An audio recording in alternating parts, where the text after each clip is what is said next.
বান্দরবানে বৌদ্ধ ধর্মাবলম্বীদের উৎসব উদযাপন পরিষদের সভাপতি চনুমং মারমা। বান্দরবান জেলা প্রতিনিধির পাঠানো তথ্য ও ছবিতে ডেস্ক রিপোর্ট।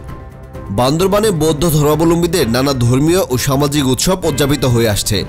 এরই ধারাবাহিকতায় এবার বান্দরবানে উৎসব উদযাপন পরিষদের সভাপতি পদে নির্বাচিত হয়েছেন চনুমং মারমা।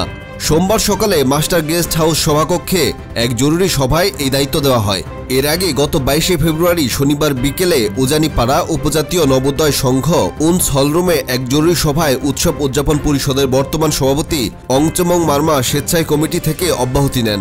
একই দিনে উৎসব উদযাপন পরিষদের সিদ্ধান্ত অনুযায়ী তাকে বিদায়ী সংবর্ধনা জানানো হয়।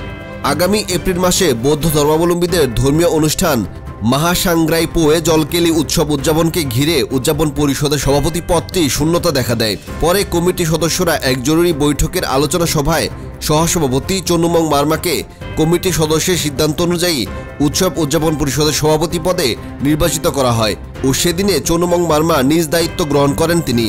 এছাড়াও কার্যনির্বাহী পরিষদ পদে রদবদল ও শূন্যস্থান পূরণের লক্ষ্যে সহসভাপতি পদে 3 জন, যুগ্ম সম্পাদক পদে 2 জন, অর্থ সম্পাদক পদে 1 জন ও কার্যনির্বাহী সদস্য 3 জন সহ 21 জন সদস্য বিশিষ্ট কার্যনির্বাহী পরিষদ গঠন করা হয়।